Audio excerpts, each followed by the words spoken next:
What's up, fam? Steve here. Welcome to my channel, Re-Vera. And I just want to let you all know, this is not time to quit. Holy shit, fam. I'm seeing people apparently like despairing of Bernie's chances all over the fucking place. That's what they want. The fact is, Biden has 1,100 delegates to go before he's clinched this thing. That's a whole lot of race left. And guess what? There's a Biden versus Bernie debate in 4 days. Also important, they canceled the audience because of coronavirus fears, which means they won't be able to rig the audience in Biden's favor, which they undoubtedly would otherwise. This is great news. Bernie is going to mop the floor with Biden, so this is not time to quit. It's time to double our efforts and get out there, donate, volunteer, text, phone bank, all that good stuff. We've come way too far, and the stakes are way too high to give up. Think about what happens if Bernie doesn't win the nomination. It doesn't count on thinking about. Like, there's tags Dem Exit 2020. There's Write In Bernie. There's a bunch of tags like this that are like, you know, it's over. Fuck the DNC. We're out. It's like, no, it's not over. Like, who the fuck are you listening to? It's not over by a fucking long shot. It's not over till it's fucking over. We can't quit early. If Biden wins the nomination with his freaking dementia problems, so he just like basically cussed out a worker on the union floor and told him he was an idiot on the shop floor,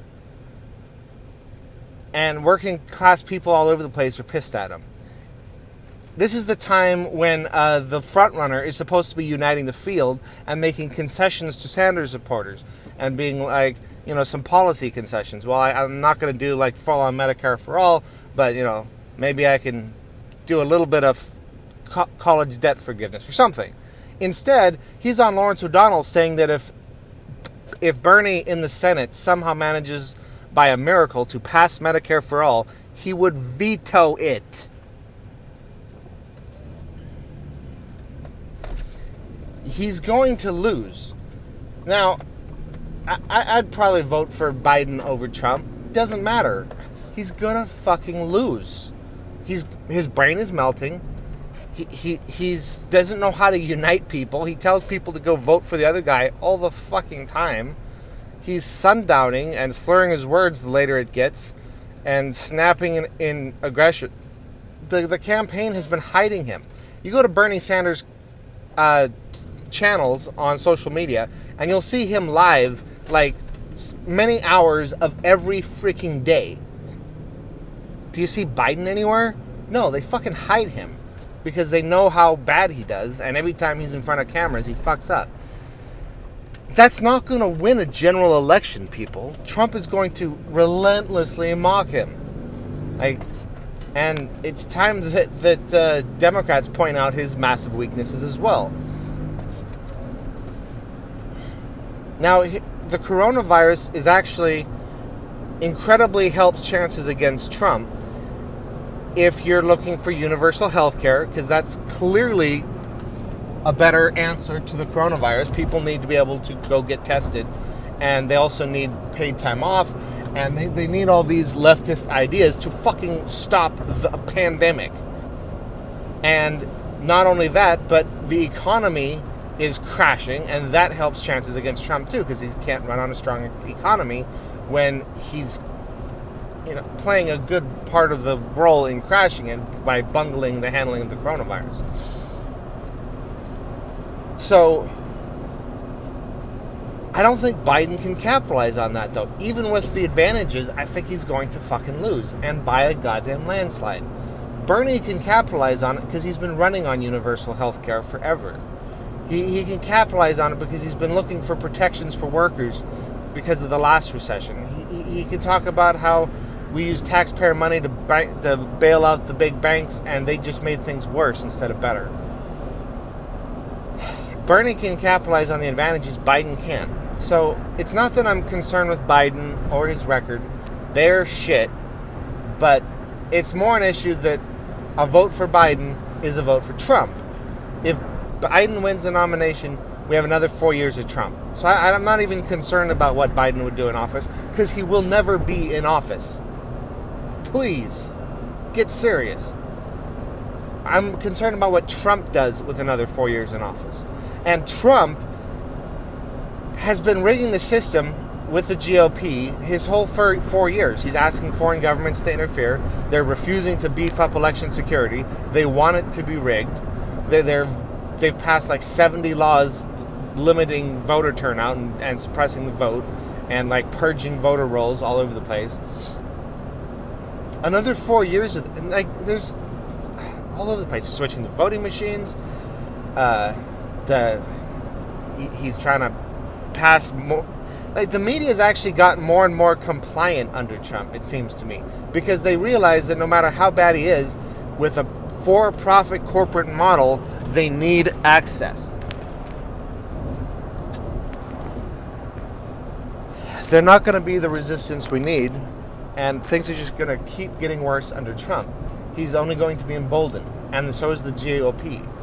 I'm very scared of what 4 years of Trump does, because the very plausible worst-case scenario is we become an effective one-party fascist government, in which one party controls almost everything, just like they did the first 2 years of Trump's presidency. And even still, they have the Senate, so they can block anything from passing. So if this continues, and we can't win a Democratic president because of all the rigging and whatnot, and we can barely win any congressional races, like we have no chance of solving the problems that are facing us, the massive problems that need to be addressed. The stakes are too fucking high. Millions of people will die because of climate change if we don't take serious action now. Millions of people. Climate change could very likely bring about World War III because of all the tensions and insecurities and mass migrations and countries in desperate need, and there's going to be strife, and that could be all that we need to light the fuse to World War III, and that would kill probably hundreds of millions of people at best, if it doesn't crash the entire human civilization at worst. So, stakes pretty high, fam. Way the fuck too high to be quitting before it's over.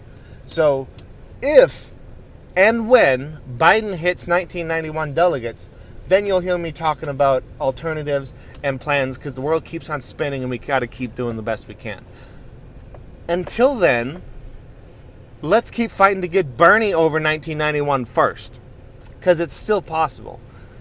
If he does well in this debate, there's a whole lot of races left, and if Biden keeps slipping and Democrats start realizing that he's not the safe choice, we can win this thing. Bernie is our best chance at changing things through the government, which is probably the most reliable and fastest way to change massive systemic problems. So, my message is don't quit, y'all. There's a lot of race left. Keep your chin up. Do all you can do so you don't regret it later. Because, I mean, you and I can't single-handedly control the effects of this race. All we can do is all we can do. I was thinking about this actually yesterday. Let me give this example. So, if you look at the Colorado River, it flows at 8 million gallons per minute. Can you stop that with a bucket? No, you single-handedly cannot stop that with a bucket, no matter what you do. You're incapable of stopping it. But humanity could. If you lined up 1 million people on the bank along a couple miles of river, and with they all had buckets, and then you had another 50 million people to hand the buckets to and load into trucks and bring away to a reservoir or something, and then you blew the whistle and they all started at the same time, and 1 million people taking a bucket out every few seconds, the river would fucking stop. So just because you and I can't individually change things, doesn't mean that we together can't change things. Because we together can change things. And we have to change things. So let's keep on fighting, fam, and look forward to the debate.